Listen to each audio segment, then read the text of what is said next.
turabasuhuza rero bose abadukurikirana aho baba bari hose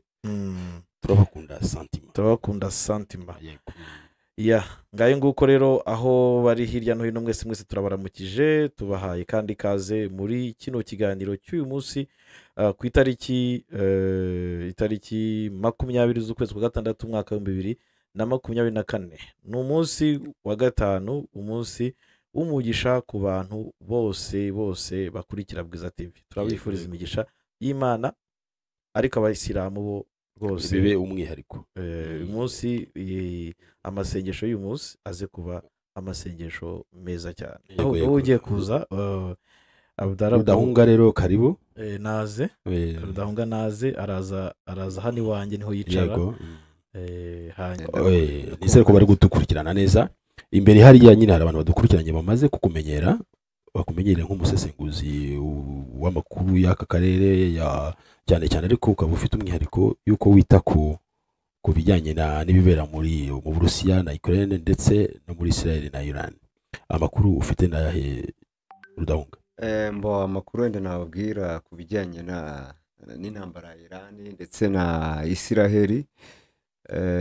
Mbere yo kuyageraho reka tubanze wenda tubabwire ibintu bikomeje kuvugwa ku mbuga nkoranyambaga, kuko ari akantu mwari mwavuzeho kare nashaka kuza gutangaho komantere ku bijyanye na Noza na Ingabire. Yego.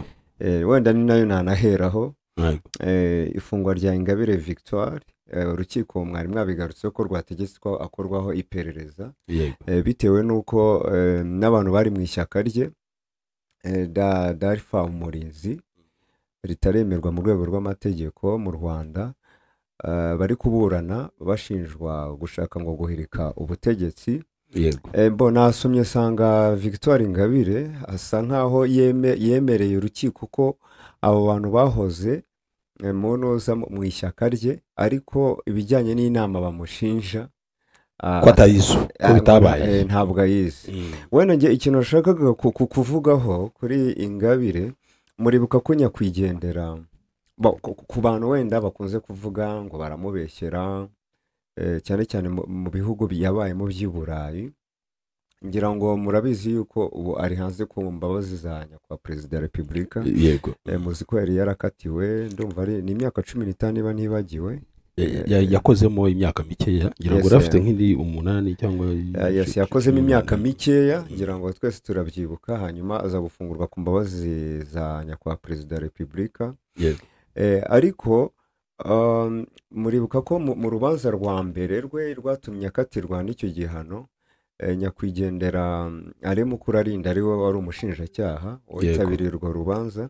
Hari igitabo yasohoye yise ngo Kimani Pilki, ngira ngo wenda bakurikira icyo gitabo barakizi, aho yagaragazaga ibimenyetso simusiga polisi y'Ubuholande yari ifite kuko yagiye gusaka iwe muri za computer ze, muri za mudasobwa ze.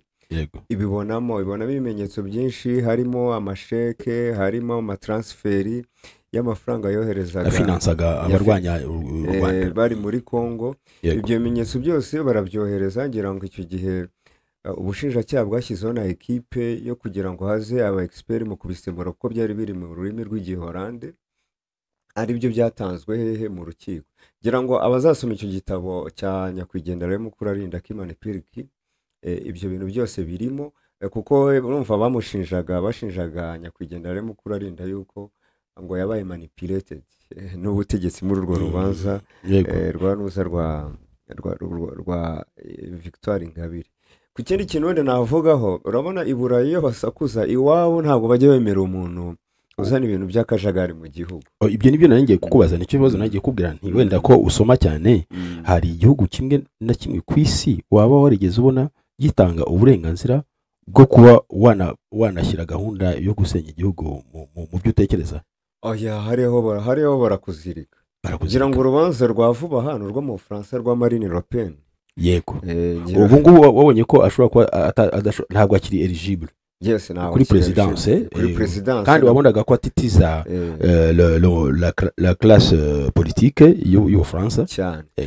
ariko iyo bibaye muri ibihugu byacu bya Afurika baravuga ngo ni inoza ubutegetsi bw'igitugu, bya bindi dukunze kumva tumenyereye cyane.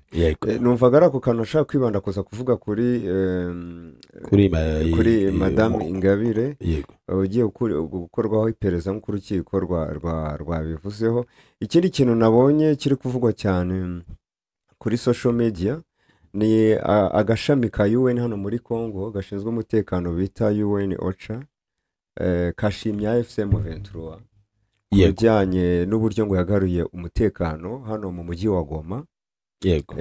Ariko kanenga ngo AFC M23 uburyo ikomeje gukora icyo twakwita nka arrestation arbitraire, les arrestations arbitraires ko zihari. Ako kantu ko gushima ntabwo kari gasanzwe, uzi yuko buri gihe bashyira mu gafuka AFC M23 uzi ko batumvikanaga cyane n'iyi misiyo ya UN iri mu mujyi wa Goma. Arrestation ako ko gushima tukavuyeho, reka tujye kubyerekeranye na arrestation agakirigishwa kuri ibyo ngibyo. Arrestation arbitraire mu bice biyoborwa n'inyeshyamba zisohotse mu ishyamba ejo cyangwa ejo bundi byaba ari igitangaza. Ntabwo ari igitangaza, ahubwo abantu benshi bakunze gushinja AFC M23 yuko yifata nka padiri, nk'umupadiri. Ariko ahandi hantu twagiye tubona inyeshyamba mu bihugu byinshi bya Afurika aho ziba ziri barbare ni ijambo ry'igifaransa rishaka kugaragaza ko ziba zifite ubugome bumwe burenze bwa kinyamaswa. Ngira ngo twatanga urugero nk'inyeshyamba zigeze kumenyekana muri za Sierra Leone ba Fode Sanko. Nta blague bagiraga. Njye icyo navuga abo ngabo les arrestations ziri gukorwa ubu ngubu zitwa ko ziri arbitraire, zakagombye kuba zinatekerezwa kwitwa arbitraire babaje no gutekereza ku mubare w'abantu bakagombye kuba arrêté. Uyu mujyi ni umujyi wuzuye, ndavuga umujyi wa Goma, ni umujyi wuzuye intwaro zitari ziri munsi y'ibihumbi 60. Harimo ingabo 60 bafatiyemo tone z'intwaro zirenga 80. Kandi ni n'umujyi noneho abashoboye kujya muri M23 ngira ngo ntabwo barenze 15. Birabizi imibare ntabwo yigeze renga 15 bitanze bakaba twe tujye muri AFC. Abagiye mu ngabo za FARDC nabo uribyibuka ko bigeze kugenda 1300. Abandi rero bakwibaza ngo bari hehe. Abarundi yo tuvuge ko birukanse bagiye hepfo Uvira gutegera Uvira abari kugerageza, ariko hari abandi basiga mu mujyi wa Goma. Abandi Awazalendo ibyo ndi yakoze kuvuga ngo baburiye muri nature, perdu dans la nature. No kuvuga ngo rero kuba abantu bashobora kuba bari arrêté ku bwinshi ntabwo ari ibintu by'igitangaza. Ntabwo ari ibintu by'igitangaza, kandi urabona AFC M23 nta n'amezi 6 arashira kuva ifasha umujyi wa Goma. Warimo intwaro zingana kuriya. Kuba wayisaba ibirenze bya mirenge bijyanye na efficacité na qualité wenda y'imikorere waba uri gukabya ibyo leta itigeze inakora mu myaka 60 imaze. Yitwa guverinoma ya Congo iyobowe n'abanyafurika nyuma ya independence. N'ubusanzwe aba expert ndumva na UN yigeze kuvuga yuko AFC M23 ari armée bien structurée cyangwa se ifite un comportement professionnel kurusha FARDC. Komeza rero. Ikindi nabonye kiri kuvugwa cyane ku mbuga nkoranyambaga ni dosiye ya Costa Mutamba. Nabonye barimo gushyiramo akantu ko gutebya ngo noneho ngo nyakubahwa ministre Nduhungirehe ngo abirimo ngo kubera ko Costa Mutamba uzi yuko yaramuvuze ngo yuko ngo n'ikimenyimenye ngo icyerekana yuko ngo u Rwanda ngo rubiremo ngo Olivier Munani Nduhungire ngo ari gufeta ngo ari kumukina ku mubyimba. Ariko iriya baruwa reka nkwereke ko njye nayibonye ko itanditswe ku buryo buri professionnel. Yanditswe nk'umuntu uri kuregana, kandi mu by'ukuri icyari kiri muri objectif cyari kudemission. Byari byoroshye kugira ngo yandike amagambo bate ati ndeshejwe no kubaha demission yanjye kugira ngo norohereze ubucamanza, cyangwa se wenda akaba yarabivuze akaba ari kubibwira umushinjacyaha mu iperereza noneho agatanga ibimenyetso. Noneho kuvuga ngo baragusaba ko udemisiona nuko mu by'ukuri ibintu wavuze bitabaye kumvenka. Nabonye bashyiramo akantu ko gutebya ati kumbi noneho u Rwanda nirwo rwatumye rya ruswa. oya ariko ni ibintu bimenyerewe ibintu byose mu Rwanda nako muri Kongo bibaye basiga bavuga ati Barwande biko hapa ni habo njo banafanya. Ndabyibuka igihe batwikaga ambasade y'u Rwanda ya Amerika uFransa n'iki byose uzi ko umuministre muri administration locale yagiye akavuga Barwande biko ndani bari gutwika ikishaza ni Barwande hari n'uwo wari ukuriye polisi w'umudamu nyine niwo navugaga niwo ngo wavugaga byongeye washinje n'uzu Rwanda ngo Rwanda ngo ruri gukora ibyo. Indi ni nkuru nabonye ishyushye ni ijyanye n'ingabo za SADC no musa ashobora kuza gutaha icyiciro cya nyuma ko nabonye bari kuvuga ngo za ngabo zatsinzwe zirimo kuzinga Karago yego ariko ngo hari umwe mu bayobozi ba SADC gutarishimiye ko ano makuru ajya hanze kuko ngo abanyarwanda babibonye bafotora ngo yuko ari igice cya nyuma kigize mbese ntabwo bari bishimiye ko icyo gice nyine byaza gutangazwa ko kiri bugende kubera ka kantu kuba batinya ko abanyarwanda bafotora ngo gusa ngo babwiwe twavuga wenda n'abafite inshingano muri izo nshingano zo kubanyuza mu Rwanda ngo babwiwe n'umuyobozi wa SADC ko abanyarwanda bafite uburenganzira busesuye bwo gufata amashusho ngo kereka ahantu hari ibyapa bibibuza. Hari amaprincipe mu buryo kuri ngenge nibaza igihugu cyacu arigenge nibaza igihugu cyacu kiri kujya he mu byukuri rimwe na rimwe kikanantera n'ubwoba.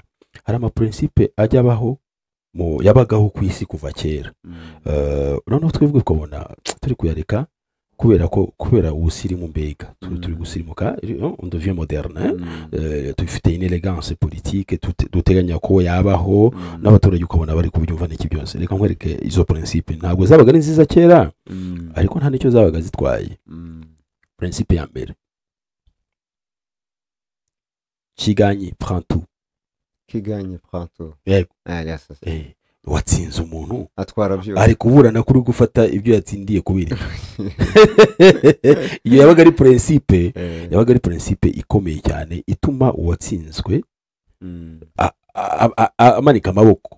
Kumanika amaboko biro bisoneye uriya kumanika amaboko uvuga ko nta kintu kimufite ko niki kuriho gifitwe n'uwo yamanikiye kuko nabari abazamuye idarapo ry'umweru bivuga ko batsinze si bamanitse amaboko se. Alors kiganye pronto noneho hakaba noneho amagambo yagombye kubavugwa ku muhanda w'aho hantu abantu banyuze hose ivuga ngo malheur au vaincu. Malheur au vaincu bisobanura yuko uwatsinzwe nta jambo narike afite agomba kuyoboka ndetse agomba kuyoborwa. Malheur au vaincu no kuvuga ngo icyo gihe kera abagore babo mu Rwanda ntabwo ku rugamba burya bicaga abagore n'abana ibyo iyo n'umusirikare wabikoraga ubwo sefini amapeti yabaga afite yagwaga hasi ariko abagore babo twarabatwaraga tukabagira abacu byagiye bibaho no mu history abana babo bakaba bacu kandi bakaba bacu tukabarera bagakura bakazarwanira igihugu cy'umuntu wabatsinze. Malheur au vaincu iyo utsinzwe ibyawe byose biragiye. None rero nkajya nibaza hari ibintu bijya mbona biba hano mu Rwanda ukabona bigiye no kubujya hano hakurya aho ujya kubona ukabona noneho uwatsinzwe ari no gutanga utuntu tumeze nk'amabwiriza ngo ngewe ngo ndavuze ngo ntimudufotore usiri bikeri bazi uri kuvuga biravugwa rero waratsinzwe ceceka biravugwa rero ko bababwiye ati kereka hari icyapa kibibuza barabivuze barabasubije ati kereka hari icyapa kibuza atari ko abanyarwanda bafite uburenganzira busesuye ariko baratubujije mu gihe bitangiye kwambuka bwa mbere baratubujije batubuza no kuhagera. Ubwo rero ngo uno munsi haragenda icyiciro cy'abasirikare 516 bari banyuma se. Yes wenda twakwibutsa abadukurikiye yuko hari faze uburyo zagiye zigenda muri buka ari faze ya mbere imwe iyo bise prefaze bari abantu 226 haza faze ya mbere 759 bamwe bagiye ejo bundi wenda iyi prefaze umenya ari babandi bari barwaye haza faze ya kabiri 740 yego faze ya gatatu 755 faze ya 4,516 ariyo iri bugende uyu munsi. ubwo urumva ubwo rero ukoze imibare urahita umenya abasirikare bari hariya. ubwo ni ukuvuga ngo tous les pays confondus, que ce soit abanyafurika y'epfo, abanyatanzania na Malawi. ubwo ni ukuvuga ngo ufata ute kuva burundu kwa SADC mu mujyi wa Goma? ni ibintu bizandikwa mu mateka, abantu babanditsi bashobora, hano hazavamo story nyinshi cyane, hazavamo inkuru nyinshi kuri no ntambara. ngira ngo intambara nyinshi buriya abanyamateka baba bari tayari, baba bari ready kugenda bandika. hari inkuru tugenda dusoma zagiye ziba mu ntambara ya mbere yo gukuraho Mobutu, intambara ya kabiri, urugero zira operasiyo Kitona. n'iyo operasiyo rero abafaransa bise ngo l'opération du siècle, operasiyo y'ikinyejana, njye nayise rugundi ihene, aho bafatira abasirikare 60,000 ukabazingira ahantu hamwe. warumbaje ati bisobanuye iki? bisobanuye gutsindwa ko bifuje kuba bahagurukira ku kibuga cy'indege cya Goma, ariko ntibyakunda. baca mu Rwanda, ku butaka bw'u Rwanda, aho bamwe na bamwe mu bakurikiranira ibintu hafi babashinjije kuba bari inyuma y'ibyategurwaga hano. wibuka ko igihe cyo gufata Goma hari ibisasu byaguye ku butaka bw'u Rwanda, binica abantu benshi, byica n'abandi barakomereka, ndetse hari n'amazu yasenyutse. ubwo rero guca mu Rwanda ni ikintu batifuzaga, ariko cy'igisebo. ngira ngo ujya wumva ukumva ari ukuntu tunuza amawodiyo y'abaturage aba trading ku mbuga nkoranyambaga, barimo kuvuga ngo ati nimugende babanyuze mu mihanda mwashakaga gusenya. urumva ko n'abaturage baba bajombi igikwasi. rero uko mbitekereza Rudahu, wowe uri umusirimu wavukiye i Kigali, ukuriye Kigali, bujyanye Kigali muri danje, wigeze urwara ivunja?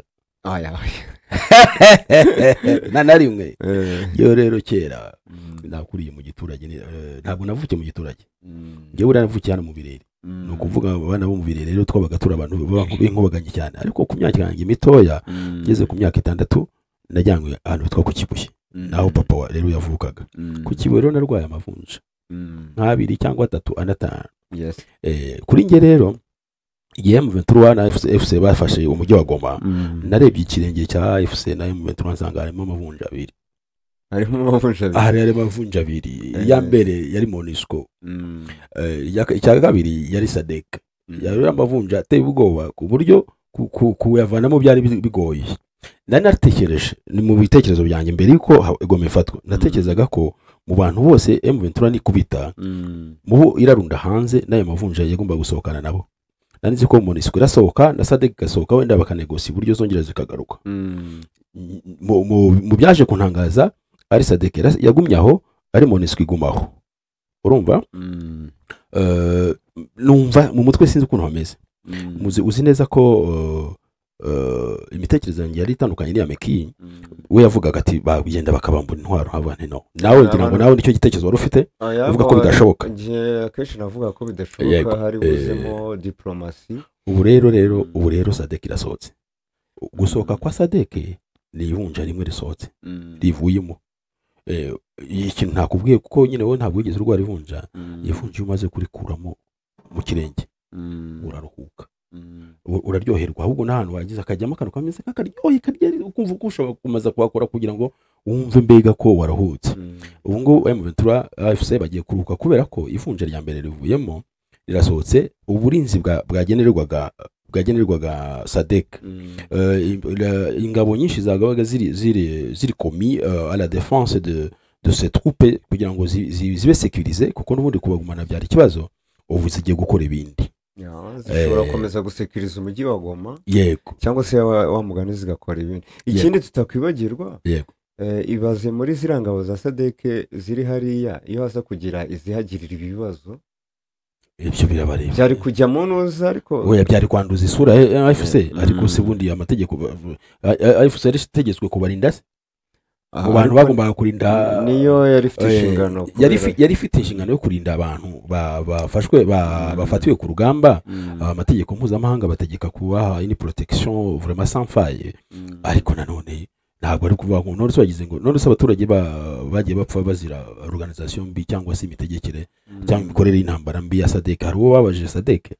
ntabwo. Gusa ikindi kintu nge navugaho gatoya nuko buriya no kubasubiza intwaro, kuko baba barabasubije intwaro nabyo buriya ni nko kwereka abantu batsinze, ni nko kubereka ati turabakubise, reka tunabasubize n'intwaro. Yego, akameze nk'agasuzuguro. Yes, akanyuma wenda navuga ku birimo gutradinga ku mbuga nkoranyambaga, ngo ari umu expert kuri Kisekedi wemeza yuko ngo Corneille Nangaa ari copy paste wa Jonas Savimbi. Ngo uzi impamvu abyemeza? Ngo kubera ko bafite ubwanwa busa. Iyo recherche kumva efficace. Iyo recherche kumva itaremereye. Ukibaza ngo urana sizi niwe bibuka Jonas Savimbi ukuntu Jonas y'inyeshyamba afite ubwanwa. Niba arashingiye ku bwanwa gusa, uwo muntu no gukora ama blague gusa. Jonas Savimbi arazwi ko ari icône ya resistance militaire populaire muri Angola. Byafashe imyaka myinshi. Akaba yari n'umuntu usa nkaho ari ambassadeur w'Uburusiya URSS. Donc niwe wa representaga nkaho ari umwe mu bantu bari kurwana la guerre froide muri Angola. Gusa ngi kintu nabivugaho ideologie ziratandukanye niyo waruvuze. Hari guerre froide cyangwa se intambara y'ubutita, ariko ideologie Corneille Nangaa arimo yo itandukanye niyo icyo barwanira biratandukanye. Uwo mugabo tumugaye niba yarebeye ku bwanwa wenda aho narimo ngaruka ku bijyanye n'ibyamamaye cyane cyangwa byavugwa byagiye bivugwa n'abantu benshi ku mbuga nkoranyambaga. Ako ni n'akantu keza tuzajya tubaha buri munsi ku bijyanye n'intambara mwambazaga ya Israel. Mbere kujya kuri Israel, abantu bari kuvuga yuko abantu bari kuvuga yego, abantu bari kuvuga ko yego, abantu bari kuvuga yuko mu gihe abantu bahugiye kuri Israel, Ukraine bari kwihonda. Bari cyo kumenyaho Ukraine bari kwivugutira umuti ngo bayihereranye. No kuvuga ngo Putin yayihereranye, yashyize yaraprofesi. Yego, ndasaba ngo uzajye wegera mikoro. Okay. No kuvuga ngo muri iyi minsi ngo bavuga ko Ukraine imeze nabi. Ukraine imeze nabi, no kuvuga ngo bayimereye nabi muri iyi minsi, kuko urumva Putin yaraprofise cyane. Reka wenda nkomereze ku ntambara ya Iran na Israel. Nuko Trump yihaye icyumweru kimwe cyo kuba yakwinjira mu ntambara ya Iran. Ni ukuvuga ngo yatanze icyumweru, ariko ni bya bindi nge mbona Trump buri gihe abashaka gushyira imbere presiyo ko bahanganye kugira ngo agaruke ku meza y'intambara. Ubwo rero no kuvuga ngo ariko Israel irimo irashaka bombe. Hari bombe bita GBU 57. No kuvuga ngo ni bombe imanuka hasi, yoherezwa n'indege bita B2, bohereza hasi ikagera muri metero 60 itari yaturika, noneho igahita ishwanyuka. Yaturika impact igakomeza ikajya no hasi cyane. Kuko urabona Israel ivuga ko yarashe zimwe mu centrale nucléaire zinuza za Iran, ariko hari indi irimo ibintu byose iri mu musozi. Bivuga ko uri muri metero 100. Yayo ni amakuru yatanzwe na agence atomique ya Iran. Yego, nako ya UN. Rero Israel irimo irashaka iyo bombe, ariko ntabwo Amerika irafata icyo cyemezo cyo kuyitanga. Bayita GBU 57. Ikindi nuko ibihugu by'Ubwongereza, Ubufaransa, Ubudage biteganyije birahura na Minisitiri w'Ububanyi n'Amahanga Abbas. Barahurira mu Busuwisi. Abbas Minisitiri w'Ububanyi n'Amahanga wa Iran. Barahurira mu Busuwisi. Nanone ejo habaye igitero gikaze gikomeye cyane cya Iran ku bitaro ku bitaro byo mu majyepfo ya Isiraheli bita Beersheba. ariko bivugwa ngo bari bibeshye hari ntabwo bacagaga ibitaro.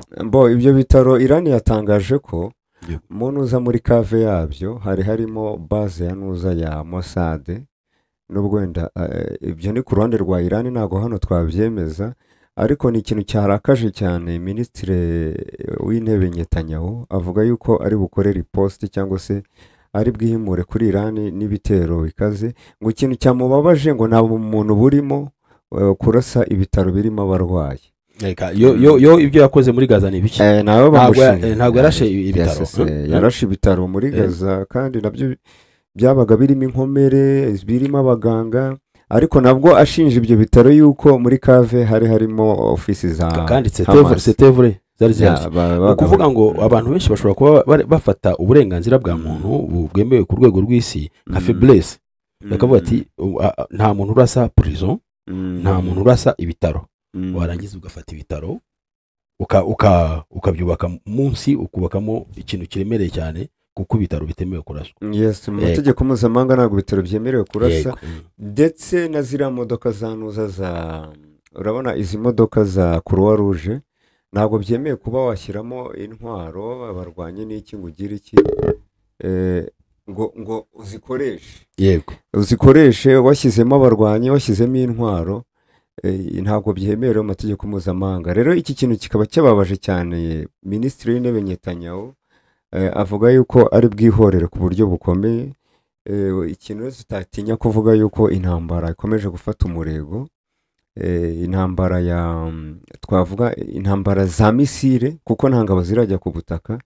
ndetse no mu mboni zanjye nta n'iziteganyijwe. Amerika ntabwo iteganyije kohereza ingabo ku butaka bwa Iran ndetse na Isiraheli. Isiraheli se ku butaka yanyurahe? Ntaho yanyura kuko na nubwo bihana imbibi, ntabwo byashoboka. Ariko aba expert baravuga ko muri arumema baravuga ko iyo bombe navuze haruguru Amerika niramuka yitanze iri buhindure ibintu byinshi cyane, kunuza kuri iriya centrale nucléaire ikomeye cyane iri mu musozi muri Iran. Rudaho reka nkubaze, mu ntambara yose ibayeho habaho ibintu umuntu wavuga ati nyamara ngende kumva impamvu y'iyi ntambara. Ndagira ngo ese wumva impamvu Isiraheli irwana na Iran? Reka mfate impande zombi. Oya ndashaka kugira ngo manze umbwire Isiraheli. Yes, kuri Isiraheli ubwo wenda kamere kuri Isiraheli ejo twabigarutseho mu kiganiro cya mu gitondo, no kuvuga ngo kuva Isiraheli nako Iran yagira nuza revolution yabaye 79 ku bwa komini, yahise atangiza inoza impinduramatwara yo gusenya Isiraheli. Aho yavugaga ati dufite devise 3, iya mbere ni Imana, iya kabiri Isiraheli iragapfa, iya gatatu Amerika iragapfa. Icyo ni kimwe. Icya kabiri Iran yahise ishinga proxy, imitwe ya Hamas na Hezbollah yagombaga kwibasira Isiraheli, harimo Hezbollah, harimo Hamas, harimo n'abahutsi buriya nabo barimo, kuko harimo abahutsi. Kandi icya gatatu twagarutse hejo mbaje ikibazo cyiza, no kuvuga ngo Iran yabahaye intwaro.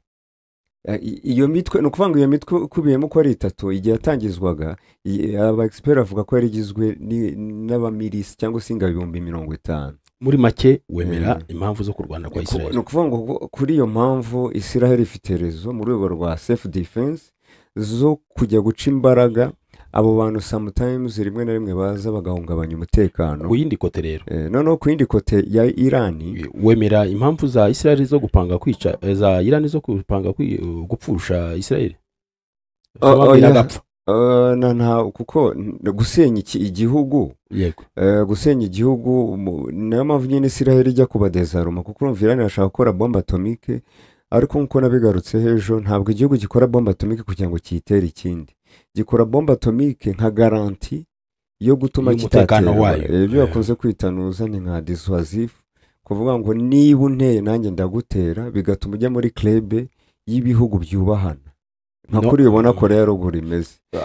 Turetse bombe atomike ntabwo ubona les missiles balistiques zakozwe zigamije gusa kugera hafi kugera muri Isiraheli cyane, baba banafite n'ubushobozi bakora n'izigera muri Amerika. Aho icyo nashaka kukubaza rero ni iki ngiki, wumva ukuri ko kurwana kwa Iran bo kenshi umuntu akora ziriya misile balisitike n'iki mu rwego rw'ubwirinzi. Ariko aho ntemeranya nanone na Irani nk'uko nabivuze hejuru ni ukujya gukora ziriya blocks zegereye ziri mu marembo ya Isiraheli. Kandi ubona ko Isiraheli yabanje kugira iki kuzimenasa no kuzigira. Ariko ubu ngubu umbajije uti ese Irani yaratewe tugiye mu mategeko mpuzamahanga. Isiraheli yarenze amategeko mpuzamahanga. Ni ukuvuga ngo sovereignty y'igihugu. Kuko iyo ishaka gutera Irani ishingiye kuri ibyo ngibyo yari kujya mu kanama k'umutekano ka ONU, akaba ariyo yemeza niba koko bagomba kujya kudezaruma Irani. Ariko impamvu banga kujyayo burya nawe wizera ibyemezo by'akanama k'umutekano ka ONU. Nyine nicyo nagiye kuvuga, impamvu banga kujyayo nuko hazamo ibihugu bita bideposa droit de veto. Ngira ngo warabibonye mu gihe cy'intambara ya Iraq muri za 2000 ubwo Ubufaransa bwadepozaga droit de veto, Bush akanarakara cyane akavuga ati iyo abana bacu badapfira Normandi mamuvuga muba muri kuvuga ikidage. Niyo mpamvu rero ubona bakonturuna nuza UN, akanama k'umutekano ka UN, bakajya hehe bagahita bajya direct muri confrontation, bagahita bakora igikorwa bagomba gukora ako kanya nta muntu wabajije. Ariko biriya no kurenga ku mategeko mpuzamahanga ntabwo umuntu yabura kubivuga. Cyanyuma nashaka kubaza uko kuranga ikintu cyitwa popularity. Urabona iyo abantu bari kurwana nagiye nkubaza ibibazo byinshi nane tureka ibyivunja nta n'ubuza amavunja icyo ari cyo. Wigeze kurwana se mu rudaho kurwana nka bya bindi by'abana? Ibyo ni ibintu umuntu yanyuzemo akiri umwana. Tukiri bato rero bashaka kukunyuzura barazaga bakaza bagafata umukungugu mu kiganza bagakubita, bakubwira ati kubitaho, wakubitaho rukambikanye. Abafana babaga bari ku mpande ebyiri, umwe afite abe undi afite abe.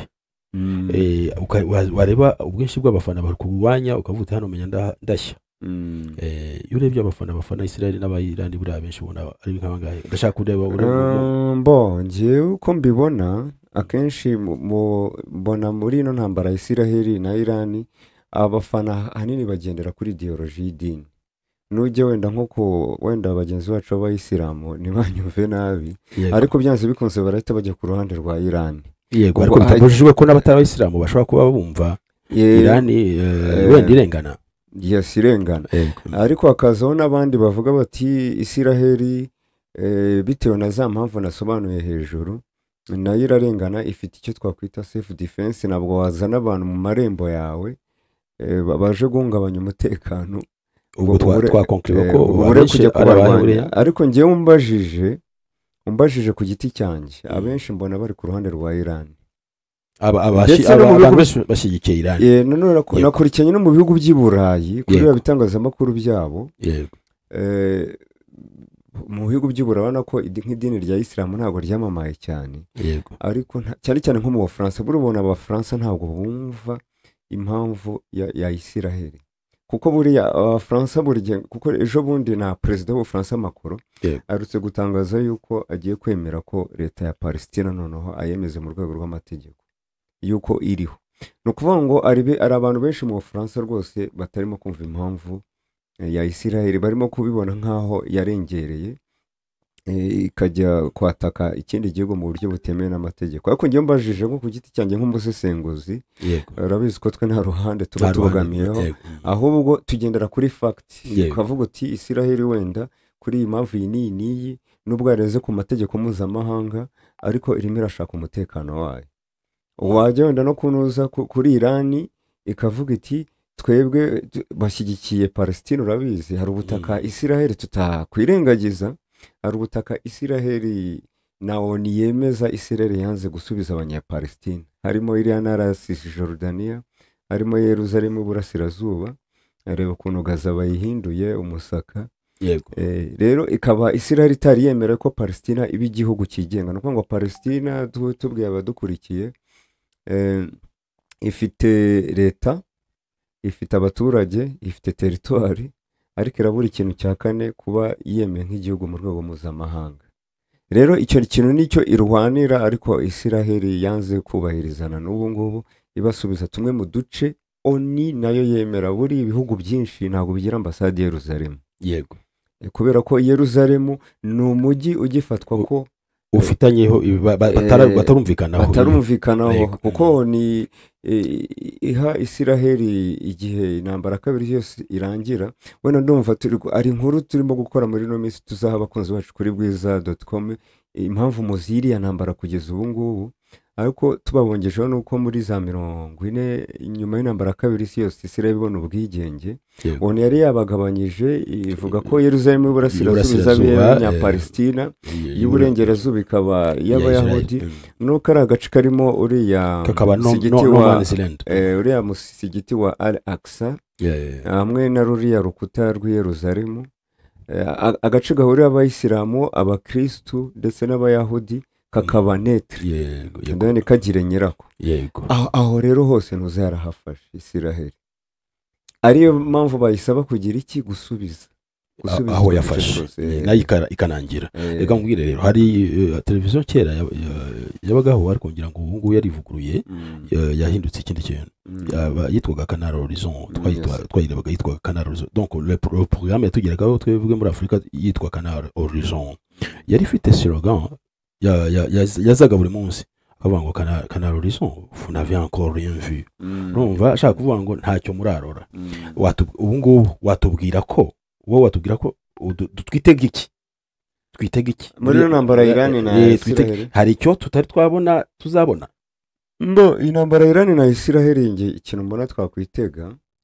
byanze bikunze barajya komeza ibiganiro kuko nkuko nabivuze ntabwo ari intambara izakomeza yajya ku butaka ntabwo Trump yiteguye kwinjira mu ntambara ya Iran mu buryo buri confrontation buri direct kubera impamvu ebyiri twagarutse hejo Iran agace iherereyemo hariyo amabaze menshi y'Abanyamerika ibihugu arimo bitakwifuza yuko bijya mu ntambara kuko urumva Amerika ikoresheje ziriya baze Iran yabarasa ziriya misiri kandi barimo kureba ibintu irimo irakorera bakavuga ati ntabwo byashoboka reba Qatar nagaho gatoya kimwe cya kabiri cy'u Rwanda Iran ishobora guhita igakarasi kaganagura ubwo rero twitega intambara izamara igihe kinini reka rero nguhe umwanya na Meki nawe akubaze wakwegera hano hino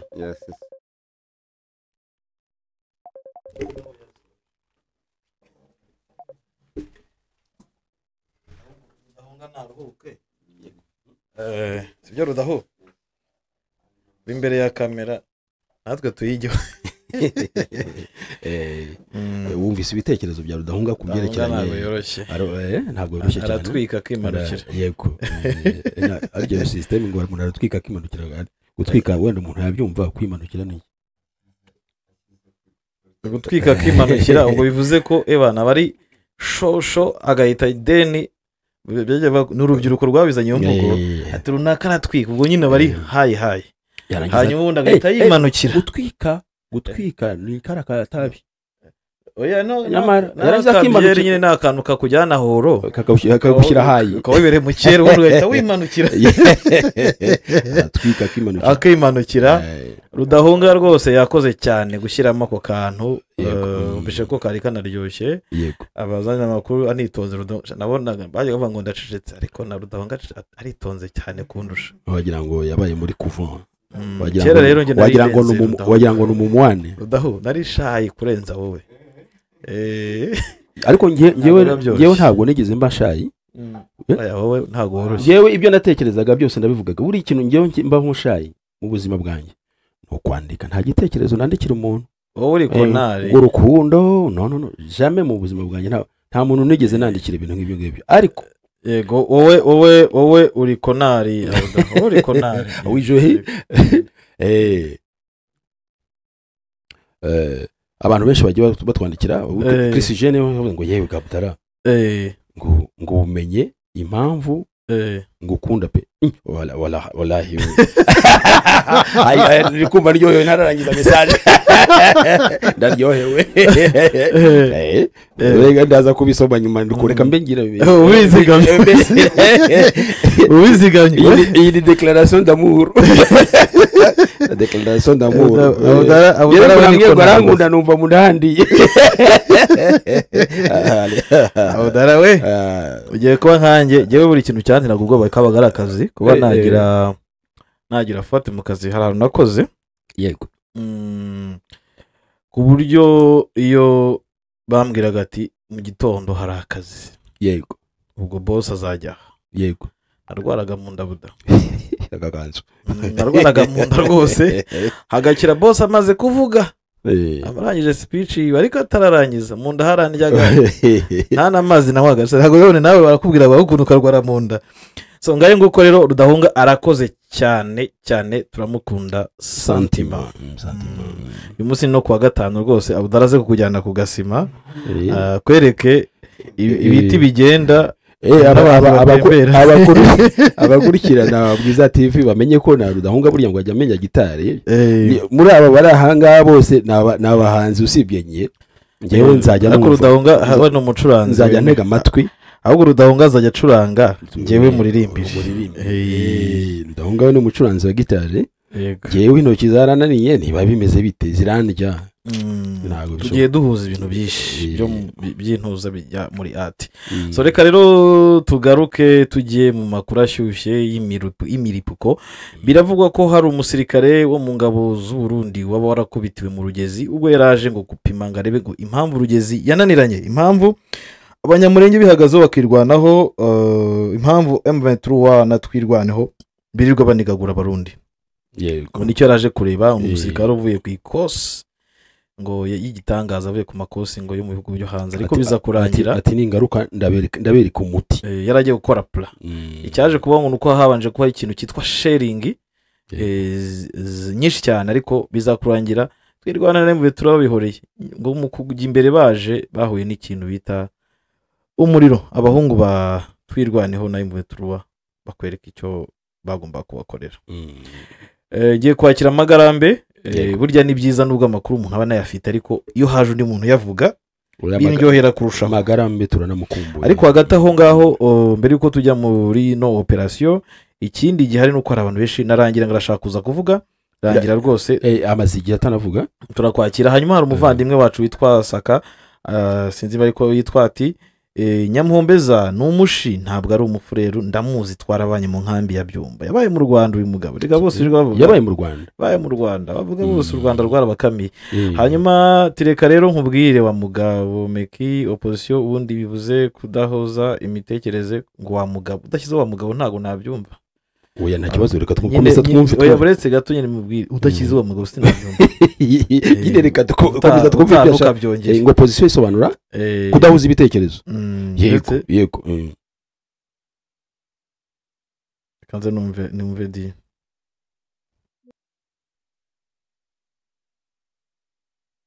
uyu nguyu nuwo kuntuka araguhamije nuwo kuntuka rwose nkaho nuka koko ariko reka tubisome twumve reka tubisome twumve ngo yitwa nde urabaye yadinze se mureke mureke rwose kamureke uragutuse reka nyisome sinzi wenda wazanye gusoma aravuga ngo ariko ubutaha rwose ujye uvuga uti reka nkubwire Miki nkuko abitangije reka nkubwire Miki atupose ubundi bivuze kudahoza imitekerereze imirongo migari ya politike na politike nyirizina y'imiyoborere y'igihugu yego ibyo nibyo twavugaga kandi usanga iyo opposition iri positive opposition yego iyo niyo uzasanga mu burengerazuba bwa ni USA cyangwa se mu bindi bihugu bindi usanga impande zihanganisha ibitekerezo ariko ugasanga ni ari uko ku nyungu z'igihugu itandukaniro rero ni muri Afrika usanga opposition tugira ari negative opposition yego baba ari against figure not a system bareba abantu yego nari nkubeshyeye kwanza ari indi nari nsomye ibi navuze byose ijana ku ijana twumva ariko nari mwitaje indi message indi nari mbonyeza yego ati muri make niba tumene tubimene tubibure twembi. Yego. Muri make nibo twakwita banga mwabo usanga barongowe n'inda. Yego. Bakibagirwa ko iyo nda yasumbye umutima amaboko akorera ubusa. Ni n'abantu ubujiji. Yego. Kwisenyeraho nk'ihene. Urakoze cyane. Yego. Nakwitiranyije yitwa ibanza ari Fideli. Ni n'abantu abo ngabo usanga uburayi bukeneye ko baba muri Afrika. Kuko il faut que l'Europe garde son emprise sur l'Afrique. Iyo emprise igomba kugarda kuri Afrika ntabwo yayikora yonyine ifite igomba kugira abantu bayihagarariye. Batekereza dans ce sens. Yego. So urumva rero uko abivuze ibya opposition ni babandi rwose iyo tugira twebwe mu Rwanda ni dusenye tubimene tura cyangwa wanga mbimene nicyo twibereyeho ngo ni politike dukina ntushaka gukora ibintu byateza imbere igihugu urirebera sehemu yawe sehemu yangu ibintu nani Magaramba se Magaramba ritari ibintu bijya bindya rwose abuda ari ukuntu wibaza abantu bazabura muri ayo matiku y'abantu bazana so urirebera figa wa mugani w'uyu mugabo urirebera irimo imwe gusa ntushaka no kuvuga ntacyo uvuga yananiwe gukora ahubwo tu ni talking haba ufite yadushuje bahufite aradushuje Auguste yadushuje bari batubwira ko amasauti yabanje kubura ariko byageza birakunda Magarambe yaje yego yes Magara waramutse neza waramutse Magarambe barimo barakubwira baragusuhuza Abdara ngo waramutse Abdara namahoro na Rudahunga ari kukumva kandi aragukunda cyane ndagukumbuye kandi ndagukunda mu kanya saa 8 ndakugera alhamdulillah komera cyane Magara ufite murari cyane uravuga rwose nk'umuntu uri mu miripoko Imana yaduhaye imvura se wareka kugira morale okay turakwakire kuri Bwiza mu kiganiro isanzure twigire mu majyepfo bimeze bite unyemerere duhere mu Rugezi ejo habaye imirwano ariko mu by'ukuri ari imirwano ubona abarundi batari baje kurwana ahubwo abarundi babyutse kare ngo saa 11 batera amabombe akomeye cyane bayatera kuri side ya twirwanaho M23 kuko ngo hari ahantu ngo bari baheruka kurwana hapfira umu ofisiye wabo bamwe bavuga ko ari Lieutenant Colonel abandi muri majoro ngo bamuhisha ahantu ubwo ngo bari baje kureba ibisigazwa by'umubiri we kugira ngo bazamuherekeza mu cyubahiro kimukwiriye mu gihugu cyabo bari baje kureba uwarashwe acyagiye hashize ibyumweru bibiri kuri ya ntambara yarapfuye bamufurika ahantu ntago babizi bura yaje nk'undi musirikare usanzwe twirwanira barasa yaraje barasa icyo gihe n'ubundi barimo bakora bya bindi bya sharing umugani wabo yarashwe hamwe n'abandi uzi ko aba ofisiye ku murongo w'urugamba batajya bambara amaranga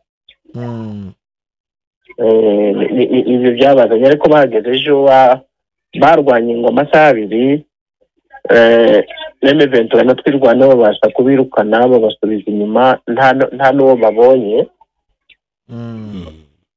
ariko numva ko hari abo bafashe aribo babahaye makuru ko ari cyo cyari cyabazanye uvuga ngo muri imirwano twirwaneho na M23 bafashe mateko z'abarundi nuko niyo makuru twahawe guhera nimugoroba ejo hanyuma ibindi bintu bijya mwumvise muri Plaine de la Ruzizi hariya hafi ya Gatogota yitwa Ruvungi hari bivugwa ko hari abasirikare 3 bahaguye bari ku ruhande rwa leta barimo uwo muri Sud Kivu n'ababiri bo muri Nord Kivu uwo muri Sud Kivu ni umurambo wabashe kuboneka basanze bamuciye umutwe abo bandi baburi birengero ariko bishwe na bagenzi babo yego babavuza ko ngo aribo bashobora kuba batanga amakuru muri M23 na twirwanira yego icyo nibaza kuri bano barundi ejo baje gufata umurambo w'umusirikare mukuru ariko harimo ari kuvuga ko no mu bantu barashwe ejo hashobora ko haraguyemo ngo na mwene wabo wa perezida Ndayishimiye aya makuru yo ntarakugeraho Magarambe qu'est-ce qui se passe Magarambe areta ahamagara nanone Magarambe network urumva ko uyu musirikare ashobora kuba yarashegesha abarundi barababaye bihagije ariko abarundi baranagowe pe abarundi baragowe rwose njya nibaza ubwo ndavuga abasirikare abarundi baragowe yego Magara mwari muvuze ari nkubajije ntibivuze ko ejo bavuga ko haba hari n'umusirikare mukuru w'umurundi ushobora kuba nawe yaraguye muri uku kuza hariya mu Rugezi nanjye ariko nabyumvise ngo baje gushaka umumajoro ahagwa umuriyetena koroneli ibyo ngibyo ariko biracyari amahipoteze tugomba gushakira ukuri kwabyo ntituramenya ukuri kwabyo aya masaha twabuze abanyaminembwe mu kanya nibo twageragezaga kuvugana biracika gusa umwe unyandikiye yambwiye ko hari umufisi wahaguye ntiyavuze irangi iyo ariyo ariko hari undi wahaguye muri abo harabo ni ukuvuga ko iyo bagize abo bafata byanze bikunze abandi n'abahaguye wenda n'abahakomerekeye ibyo byo ni ibisanzwe mu ntambara zose ikindi kivugwa biravuga ko uyu leta n'abakoloneli bari baje gushaka yari umwe mu basirikare ngo bari bavuye hanze barize yaje kureba uko Rugezi bimeze nibyo biravuga ko ari umuntu ngo uzi gutanga iby'urugamba bikomeye cyane ndetse bakanavuga ko yaba afitanye isano na perezida w'Uburundi Ndayishimiye ngo yari avuye mu bihugu bamwe baravuga ngo ni mu Burusiya abandi ngo ni muri Israel ibintu ngibyo ngo yari aje kureba impamvu Rugezi iteka abarundi bahagera bagakubitwa nk'aho hari ahandi banatsinze vuba vuba hanyuma ahageze rero yari aje gukora etide bitere ntabwo byamuhiriye ubwenge bwari kwiga gushobora kuba bwahasigaye ibyo nabyo babivuze ni ukuvuga ikintu ntari kumva neza Amagara kugira ngo dukore audience mu rujuru haravugwa umusirikare mukuru wapfuye sibyo ariko hakanavugwa umusirikare wapfuye mukuru buvuga ko ari mwene wabo na perezida Ndayishimiye ariko nanone hakavugwa ko hari abasirikare b'abarundi bazamutse mu Rugezi baje gushaka umurambo w'umusirikare wabo waguye hariya ufite ipeti rya Lieutenant Colonel siko bimeze hari niko iyo nkuru imeze niko iyo nkuru imeze ni ukuvuga ko iteka mu itangazamakuru muri iki gihe dufite ikibazo cya balance aho ubona uruhande rumwe kugira ngo uzabone urundi bikagora muri iyi ntambara kubona uruhande rw'abarundi byakugora no kubona uruhande rwa FARDC biragoye pe biratugora cyane gusa ibivugwa mpabuga n'imboni zanjye ziri aho ngaho kandi nabo imboni urumva zirimo izitaba ziri kurwana zavuze ko baje gushakisha uwo no kwiga tere yego ni ukuvuga ko hari uwapfuye mbere hari n'uwaje kwiga tere arahagwa yego bafatamo n'imatekwa ari nazo zabahaye amakuru yego rwose urakoze cyane ijwi ry'izo matekwa simbifite nta nubwo waribona biragoye Magara ushobora no kuribona ntiwanaritangaza abantu bagomba kwihangana nibwo buryo buhari ubwo tuzaba tugenda tuvuga ni continuity gusa icyiza ni uko wazarendo zo buriya ziraza kuduha balance zirayitanga burya hari igihe ziraza kutubwira uko byagenze urabazi kabisa none iyo zibaye wazarendo z'ababembe bazi gutanga amakuru rwose waye kugeza saa 10 biraza kugera tuyafite yose turaba twayabonye reka niba batarajyanye nabo turaba twayabonye rwose sawa Magara urakoze cyane ubwo nawe mukanya ngaye nguko wumvishe bagarambe bayaduhaye ariko nibaza ko nagerageje kumubaza kugira ngo abantu babyumve neza kuko hari hajemo ga confusion. urumva ko bafite umuntu wabo bashakaga ariko hakaba hari n'undi nawe wari waje ufite mission yo yo kugira ngo atange ibisobanuro bihagije ku byerekeranye n'imikorere n'imiterere n'imitererwe kugira ngo wenda impfu z'abarundi bagwa kuri terrain barebe ko bazigabanya. Birangira nawe twirwaneho imugize gute imucyuye. ashobora kuba afite umutwe yagize harimo ibitekerezo byiza none arabijyanye. Niko bigenda bihangana. gusa ngewe ntabwo ibintu byitwa turakwakiriye rwose twanze kuniga n'ijambo nawe ngwino winigure nawe ngwino winigure uyu munsi twavuze byinshi twakoze ahantu nibyo rwose kandi buriya amakuru aba akenewe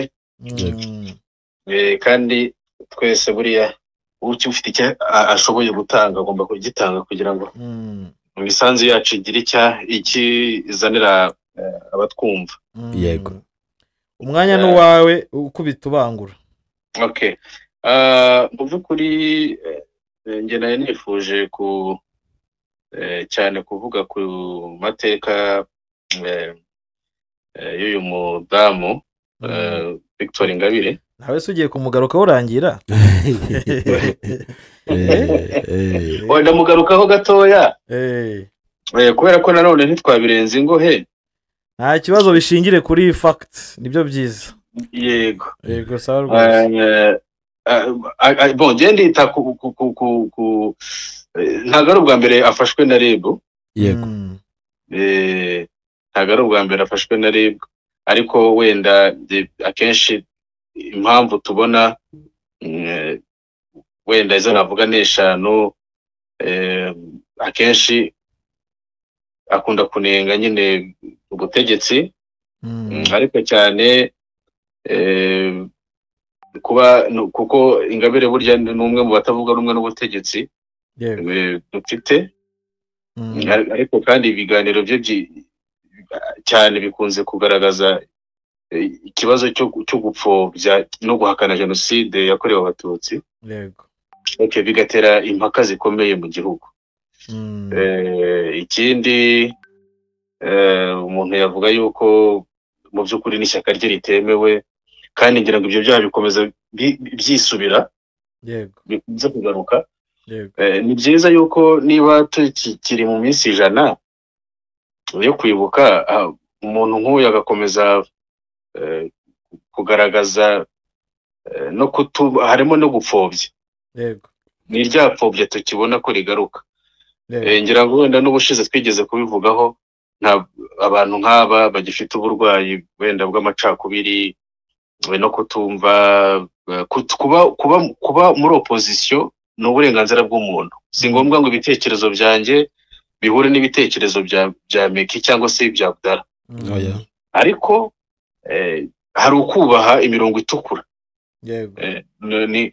Hari inkovu igihugu kiba gifite, izo nkovu rero si byiza ko umuntu akomeza ashingamo amacumu. Ntabwo bisubiza inyuma byinshi. Muri make numvaga mu byo nashakaga wenda no kuvugaho ntareka kubivuga kuko wenda nabyo cyane hari igihe dushobora kujya mu bya Iran na Israel tukibagirwa no kuvuga ku byacu. Yego hanyuma rero ikindi numva ashaka kuvugaho ni kiriya cy'intambara yo mu burasirazuba bwo hagati. Numvise mugenzi wanjye mu by'ukuri yavuze byinshi kandi byumvikana. Gusa nanjye numvaga wenda hari ibyo nakongeramo bikeya ibijyanye na diplomasi kubona cyane yuko tubona yuko Leta Zunze Ubumwe za Amerika bisa nkaho zitarafata icyemezo cyo kwataka Iran, cyane yuko Donald Trump yavuze yuko azabireba mu byumweru biri imbere. Iyo umuntu avuze ibyumweru ntiwamenye ibyo ari byo. Ni mu minsi ngahe. Yego kubita rwose kubita. Yego hanyuma rero Israel ntabwo turi kubona amakuru yayo turi kubona ku ruhande rwa Israel yuko iri kwataka iri gutera ku ruhande cyane amakuru Iran niyo tutari kubona amakuru yayo ego oya muri Israel kuko urumva guverinoma ya Israel isa nkaho irimo monitoringa aba diffusers ibitangazamakuru yego ntabwo turi kumenya mu by'ukuri ibiri kuri field ngo bimeze gute ntibyabivuze ko Israel iri gukubitwa ntabwo umuntu yajya kure yabyo yego rwose ntabwo umuntu yajya kure yabyo kuko Iran bayikoze mu jisho kandi mu by'ukuri Iran ikaba ishyigikira aba Palestine bifuza yuko nk'ibyo mwahoze muvuga kare yuko Israel isubiza ubutaka za Cisjordanie n'ahandi ngewe mu by'ukuri ndabona ari nayo kote abanyaburayi bafashe kandi turabizi yuko diplomasi y'abawu yo mu bihugu by'umurengerazuba iteka bahora bavuga ibiganiro muvuga kenshi birimo uburyarya ariko ahangaha ndabona yuko iyi ntambara ntabwo izarangizwa n'amasasu izarangizwa n'amasasu n'abantu bagomba kwicara bakareba ikibazo gihari ariko mbere yuko bicara barashaka ko bicara Iran bamaze kuyishegesha kugira ngo bizongere bibatware igihe kinini cyo kwiyubaka ibyo nabyo ntitwabura kubivuga hanyuma rero navuga yuko na Israel nayo bigaragara ko yasubije ibitero bya gisirikare ikarasa ahantu henshi hatandukanye ikarasa ahatunganyirizwa ubutare bwa kirimbuzi ikarasa mu bice bitandukanye muri Tehran ariko ibi byose izi ntambara uko tuzibona ntabwo ziri buzane igisubizo ibintu byo guterana ibisasu mu by'ukuri ariko igihari amakuru ndi kubona mfite nuko abanya-Israel batangiye kwigaragambya batifuza intambara kuko iyi ntambara yakomeza kwemeza kuko barimo barakubitwa urebye neza sinzi nabonye amashusho yo muri Tel Aviv ubona ko rwose harabaye na umusakanaho rwose bamerewe nabi ntabwo umuntu yareka kubivuga bamerewe nabi ariko ngira ngo ziriya ngaruka bari baziteguye yuko nazo zizababaho kuko niba ushaka gusenya kandi ntituzi yuko bazabisenya mu buryo bwuzuye ushobora kwibwira yuko bisenye hanyuma ugasanga hari ibyo mwabasigiye mutazi naho biri cyangwa ugasanga bibafite n'ibindi bihugu bakoreramo cyangwa ahubwo bagiye kugusenya ahubwo ari wowe cyangwa nabo bagiye kugusenya intambara umenye uko itangiye ntumenye uko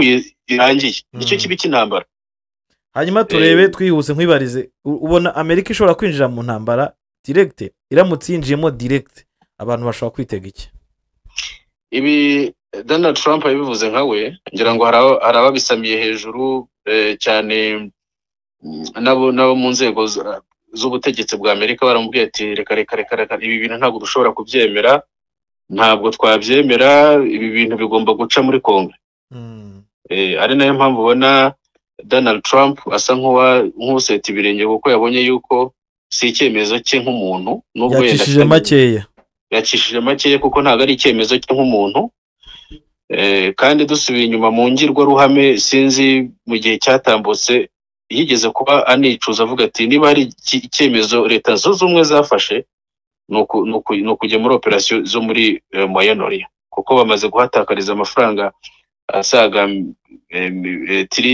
ubwo nabyita ko ari nka miliyari 800 z'amadolari hamaze kugwa abasirikare benshi nta kintu mu by'ukuri ni feriyazi gusa babonye hariya hantu nta ushobora kumbwira ko babaye successful rero ko kubera ko nubwo Israel irwanaho ariko nayo irarwana n'abirwanaho so umuntu irwanaho nawe nta kindi mushobora kuvugana so rero nkeka ko dushobora kubona amateka yabaye kuri Ukraine yisubiyemo intambara idahagaze aho Ukraine yari izi kizabona ubufasha bakayiha ubufasha bw'imbunda n'iki so rero nkeka ko ari ukuba Israel igomba kwimenya ikamenya yuko nayo hari aho bigomba kugira igacisha make hakabaho ibiganiro by'amahoro ariko mu by'ukuri turabibona neza yuko icyo bashakaga ari ugusenya ziriya mbaraga buriya butare bwa Iranium kugira ngo babace intege. Mu by'ukuri ntabwo twahakana yuko Iran yamaze gucika intege kubicira abakomandazi bagana kuriya, mbese ni nko kubasubiza inyuma ngo bongere batangire, bongere bafate igihe n'abandi nabo bongere bitegure. Ariko binagaragara ko Iran nibura nayo isaga nk'ari yabiteguye, kuko ari akandi gahugu katiteguye baba barakarimbaguye ukwicira abakomandazi bangana kuriya then ugagumya ugasavayivinga. Ahubwo iyo batabikora bitewe n'ubutasi bwa Mossad bukomeye, barabizi neza yuko wenda ibyo twajyaga kubona byari kuba ari bibi kuruta biri. Nkeka ko rero ibyo wenda intego zabo bazigezeho cyangwa habura gato ngo bazigeraho, ariko bavuga ko nka 70% y'ibyo Israel yashakaga ntitwabureka kuvuga ko yabigezeho mu by'ukuri. Rangira, urakoze. Murakoze cyane. Gira umunsi mwiza, weekend nziza. Murakoze cyane kandi ndabifuriza kugubwa neza mwe n'imiryango yanyu muri weekend. Turagukunda Santima kabisa. Natwe nanjye ndabakunda cyane rwose. Ndi hafi kuba umufatanya bikorwa. Yego. Sawa. Okay. Rangira turamukunda Santima. Chris Jane we umura turagukunda Santima. Igiswahili ngo cyabo nagipinze. Urapinga igiswahili cyacu. Cyane rwose. Igiswahili rwose. Nawe urabizi kuko nzi kuri mwarimu wacyo. Ariko kiriya cyo nubwo tukivanga tukakivuga ko akenshi usanga nacyo cyagutwaye. Ibyo wize bizanye usanga bitari kukuvamo. Oya kira cyacu cyari kirihuse cyane, bijyana na temperament dufite, twe turabone sho.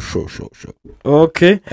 Ngayo nguko rero reka dushimire mwe mwese mwagize uruhare muri iki kiganiro, abagikurikiye, abatanze comment, abasesenguye nka Rudahunga bavuye kuri mikoro akaba ari hariya hakurya, Rangira ndetse n'abandi barimo Fidel n'abandi bose, hari n'abampaye amakuru ngomba kugenzura nyuma tukaza kuyakoresha mu kiganiro cya kabiri. Murakoze cyane kuba mwashyize comment z'abajeni zishimishije, ibyo byose murakoze. Izibabaza zo turazimenyereye, izishimishije nazo turazimenyereye, byose ni ibyacu.